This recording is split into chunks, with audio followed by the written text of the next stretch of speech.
Yeah, the bimodal voter accreditation device system is what would determine, what would authenticate, and that is what ensures that it is only the owner of the card that is allowed to vote.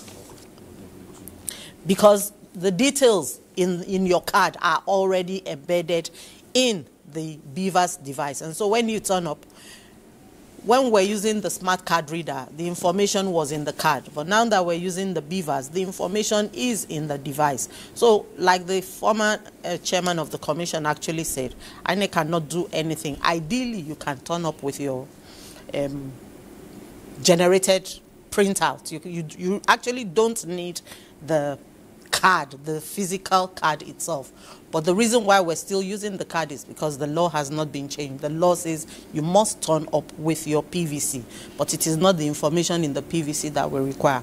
Your information is already in the BVAS. And so once the voter turns up and the APO3 confirms, checks your PVC, the physical card, and it is the details are in tandem with the details of that polling unit, then you are directed to the APO1. It's the APO1 that uses the BVAS.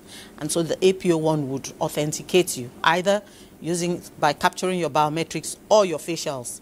And once the last 6 digits of your VIN is imputed, everything about you pops up on the BVAS, and then you are authenticated. Once you're authenticated, that is registered at the back end before you are now directed to the APO3, APO2, who now does the physical accreditation, as in ticks against your name on the register of voters, because every polling unit has two copies of voters register. One is pasted outside of the polling unit, and one is managed by the APO2, who would tick, so that at the end of voting, we would match the number of persons accredited as recorded in the BVAS, match it with the number of ticks in the physical register of voters. Once that is done, and then your fingerprint or your thumb is inked, then you are now directed to the presiding officer, who would be the one to issue you with the ballot paper, and then you go and